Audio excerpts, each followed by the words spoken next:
मित्रों नमस्कार। दोस्तों, बहुत दिनों से बहुत अच्छे वीडियो, बहुत जानकारी वाले वीडियो और आपके इर्द गिर्द घूमती कहानियों के वीडियो, आपके इर्द गिर्द संघर्ष की प्रेरणादायक वीडियो आपके पास पहुँचे। बहुत सारे पत्र ईमेल आ रहे हैं, उनका जवाब तो हम मंगलवार को देते हैं। आज एक बहुत अछूता विषय लिया है, आत्महत्या का। हम दिव्यांग लोग तो बड़ी विकट परिस्थितियों में संघर्षरत होकर के किसी तरीके से हम चुनौती देते हुए आगे अपने प्रवाहमान जीवन को करते हैं और विजेता होकर के लौटते हैं। लेकिन और कभी कभी हम न केवल अपने जीवन को बचाते हैं बल्कि दूसरों के भी आलम बन जाते हैं। आज ऐसी ही एक कहानी मैं आपको सुना रहा हूं और उस कहानी के बाद समसामयिक उसी बिंदु पर, उसी सरोकार पर एक हमारे एक्सपर्ट मिस्टर यशन लाल साहब आपको अपनी बात बताएंगे। हम कहानी सुनाने के बाद थोड़ा सा मकसद भी समझाएंगे। गौरी की कहानी। उसका नाम गौरी था। बैसाखियों के सहारे ही वो अपनी दुनिया में खुश थी। बैसाखियों के सहारे ही वो अपनी दुनिया में खुश थी। सुबह अपने बाबा रामदास के साथ सब्जी बेचने चली जाती थी। घर पर आकर पढ़ाई भी करती थी। दुर्भाग्यवश उसके माँ बाप बचपन में ही चल बसे। अब उसका एकमात्र आलम उसके बाबा थे और बाबा का आलम वो थी। और बैसाखियों के सहारे बाबा उससे खूब मनोविनोद पूर्वक बातचीत करना, खूब हंसी खुशी रहती थी। बहुत प्रफुल्लित लड़की थी। उसके पड़ोस में एक गोयल साहब का मकान था। गोयल साहब के यहाँ वो जाकर के सुबह शाम उनका काम कर देती थी। उनके घर पे रह करके उनका सब कुछ काम करती थी। दरअसल गोयल साहब के दो लड़के थे। एक अपनी बहू के साथ अमेरिका में था और दूसरा जो कुंवारा था, अभी जिसकी शादी नहीं हुई थी, वो ऑस्ट्रेलिया में था। दोनों चले गए थे और गोयल साहब की पत्नी का बहुत पहले, लगभग 6-7 साल पहले ही निधन हो चुका था। एक दिन अब गौरी की आदत थी, वो बहुत हंसते, बैसाखी के सहारे अपना गुनगुनाते हुए गाना जाती थी और हंसते खेलते सब काम करा करती थी। गौरी साहब के यहाँ गई और दरवाजे खोले। दरवाजे भी खोलने का वो अंदर से ही ऊपर से जाकर के, उन्हीं के मकान में वो रहती थी तो ऊपर से जाकर के दरवाजे खोल लेती थी और जाकर के उनके यहाँ चाय वाली। फिर उसने पुकारा, बाबा बाबा, गोयल बाबा, लेकिन कोई आवाज नहीं। जिज्ञासा की है। बाबा तो गौरी के आते ही बड़ी चहक पड़ते थे, बेटा आ गई, क्या हुआ, तो बहुत देर से आती हो, चाय जरा ज्यादा बनाना, अपने लिए भी बना लेना, कुछ खाने को भी बना लेना हो सके। बहुत सारी बातें किया करते थे। और बेटा हमारे लिए जरा एक वो चीज ला देना, हमारा मोबाइल चार्जर पे लगा देना, तरह तरह की बातें गोयल बाबा किया करते थे। और गोयल बाबा खुद आ जाते थे कभी कभी किचन में और कहते थे ये चीज बना दो, वो चीज बना दो, सब चीजों में। और बड़ी वो कहती थी, नहीं ये चीज बाबा आपके लिए शुगर है, आपको खाना मना है। लेकिन आज वो आई तो वो हद पर रह गई कि आज तो कुछ आवाज ही नहीं आ रही, क्या बात है, गोयल साहब ठीक तो है, तबीयत ठीक है। वो अंदर गई, अंदर देखा, अंदर देखकर वो सहसा विस्मित हो। वो देखा गोयल साहब अपना गला बांधे हुए, चद्दर के उससे गला बांधे हुए, पंखे में लटक करके स्टूल पे खड़े हो गए हैं और स्टूल हट नहीं रहा। वो लात मारते हैं लेकिन स्टूल हट नहीं रहा है। स्टूल के साथ वो गिरना चाहते, तब तक वो बड़ी जोर चिल्लाई और स्टूल को गिरने से रोका। बड़ी जोर चिल्लाने की आवाज़ सुन करके उसके आसपास के पड़ोसी और उसके स्वयं के बाबा भी आ गए और उन लोगों ने किसी तरीके से गोयल साहब को उतारा। गोयल साहब उतरे और गोयल साहब फपक कर उतरे। सबके सामने लोगों ने कहा, क्यों आत्महत्या करने की क्या जरूरत है, क्या बात है। खैर लोग चले गए। गौरी ने कहा, बाबा मैं तो तुम्हारे पास रहती हूँ, तुम तो बाबा बहुत बड़े बहादुर हो। हमको तो बताते थे कि बैसाखी से चलती हो तो कभी हीन भावना न लाना, कभी अपने को हीन न समझना। आज आप बाबा डर गए, हार गए और अपने गले में फांसी का फंदा लगा लिया। ना बाबा, ये तो बड़ी गलत बात है बाबा। हमको आप बताते थे खूब ऊंचा उठना बाबा, और तुम खुद आप खुद फांसी का फंदा लगाकर चल रहे हो। खैर बाबा समझ गए और बाबा उसको गले से चिपटा करके बड़ी जोर जोर से फपक फपक कर रोते रहे। और बाबा से गौरी ने कहा कि अब मैं अपने बाबा को सब्जी की दुकान तक भेज के आती हूँ, अभी फिर आ जाऊंगी, तब तक चाय पीजिए, मैं अभी बहुत जल्दी आई, मतलब 15 मिनट में आई। और गौरी की खट खट की आवाज़ में उसको लगा कि वो चलने लगी। तब तक बाबा ने कहा, रुको बेटा, अब तुम ही हमारी बैसाखी हो, मैं भी चाहता हूँ कि तुम्हारे बाबा के साथ सब्जी की दुकान पर बैठा करूँ। अरे बाप, क्या बात करते हैं बाबा, आप इतने बड़े आदमी, इतने गोयल साहब नाम है, आप सब्जी के कबड़िया की दुकान पर बैठेंगे? नहीं बेटा, हम बहुत छोटे आदमी, हमारा तो कोई नहीं, हमको वहाँ पर बैठने अपमान क्या। मैं तो कबड़िया के साथ सब्जी बेचने में जो पिताजी को तुम्हारे आनंद आता, जब तो पिताजी भी तुम्हारे हम उम्र है हमारी, वो बेच सकते हैं, तो मैं भी बैठूंगा वहाँ, कुछ देर हमारा टाइम बैठे। खैर अब आज गौरी के साथ बाबा भी चाय पीकर उसी खट खट की आवाज़, लगता था कि गौरी की बैसाखी उसका आलम है और गौरी स्वयं बाबा का। मित्रों, देखा ये कहानी आज एकाकीपन की। आज अभी सुशांत राजपूत ने आत्महत्या कर ली, बहुत सारे आत्महत्या कर रहे हैं। हमें कभी भी निराश नहीं, हमें आशा का दामन कभी नहीं छोड़ना है, हमें आगे बढ़ते रहना है। हम जितना आगे बढ़ेंगे उतना ही हम लोगों के लिए प्रेरणा दे सकेंगे। अपने संघर्ष के साथ साथ हमें समाज को भी आगे दिग्दर्शित करना है, उसको दिशा देनी है।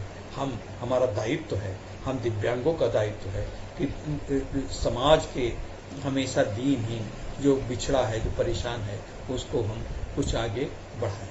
ठीक है, धन्यवाद मित्रों। आगे देखिए, हमारे लाल साहब इसी पे एक आपको पूरे आंकड़े सहित अपनी बात बताएंगे। आदाब। बात इसलिए मतलब आपके भाई लगते हैं। आज मैं बात करूंगा सुसाइड, खुदकुशी जाती आत्महत्या की। आपने देखा है आत्महत्या करने वाले 90.9% वो लोग हैं जो पूरी तरह के हाथ पैरों में स्वस्थ, सारे हाथ पैर सही सलामत हैं और स्वस्थ है, देखने से भी एक नॉर्मल आदमी लगते हैं। लेकिन जिनको हम दिव्यांग कहते हैं, उनका औसत 0.0001% है आत्महत्या करने का। इससे ये नहीं लगता कि आपको पूरे जिस्म में कुछ कमी, शरीर में कुछ कमी होने के बाद भी अपनी जीवन से कितनी मोहब्बत करते हैं। ऐसे लोगों से सबको सीख लेना चाहिए। हम ऐसे दिव्यांगों के हौसलों को सलाम करते हैं। उनके शरीर में कुछ कमी होते हुए भी वो काम कर जाते हैं जो हर आदमी के बस के बाहर होता है। इन मामलों में पूरा आदमी से अधिक हौसले वाले दिव्यांगजन ही होते हैं। आप लोगों ने ऐसे दिव्यांगों को देखा होगा जरूर, वरना कई कुछ लोगों के आसपास भी होंगे जो अपने हौसलों और सपनों से भरे हुए होते हैं। किन परेशानियों जिंदगी जीते हैं और इसी अपनी जिंदगी में वो कर गुजरते जो आम आदमी नहीं कर पाता। पिछले वीडियो की बातचीत में उन लोगों का नाम आपको बता चुका हूं। वैसे मैं जो भी देखा वो बयान करता हूं। हजरत ने 15 साल पहले ने एक दिव्यांग लड़की देखी थी जो दोनों पैरों से विकलांग थी। वो घसीट कर एक घोड़ा बन के चलती थी।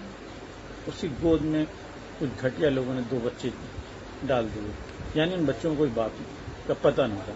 लेकिन दिव्यांग ने उन बच्चों को पैदा किया, पाला और उनको बड़ा किया। आज वो बच्चे उसका सहारा बनेंगे। ऐसी बहुत सी मिसालें मिल जाएंगी आपको। विकलांग साथी से जुड़ी हुई अरुणा सिन्हा को क्यों हम भूलें, जिन्होंने मौत को पछाड़कर जीवन की उंगली पकड़ी और आज उस मकाम पर पहुंच गई जहां हर आदमी की बस की बाहर है।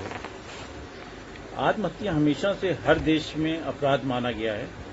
पहले आत्महत्या करने वाले को शहर से दूर दफन किया जाता था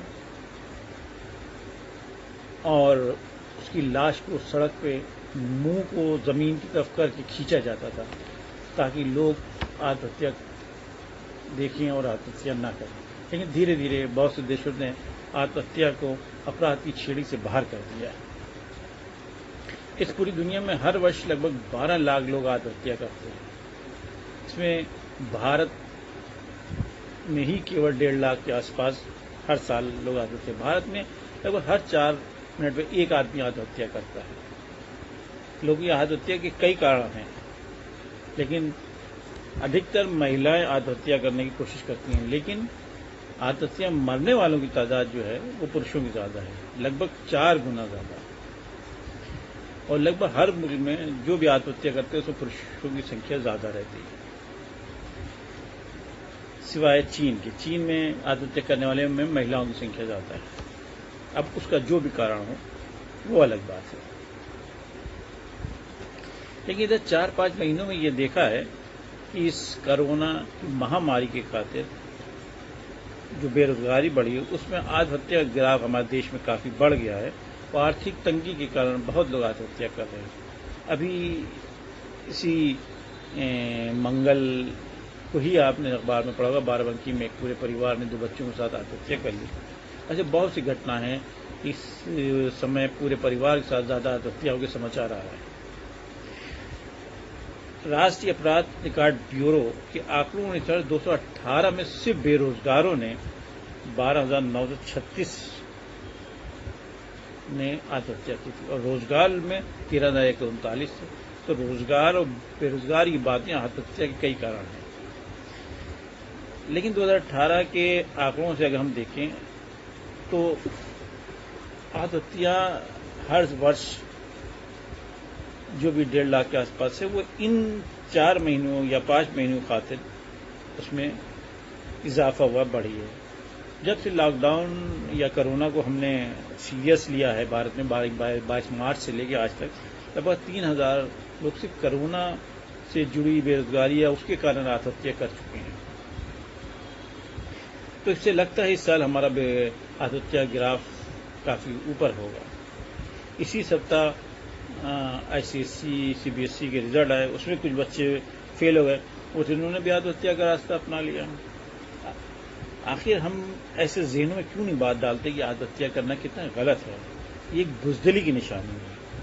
हम कहीं ना कहीं ये बात या हमारी एजुकेशन प्रणाली कहीं ना कहीं ये बात लोगों तक पहुंचाने में नाकाम रही कि आत्महत्या बहुत बुरी चीज़ है।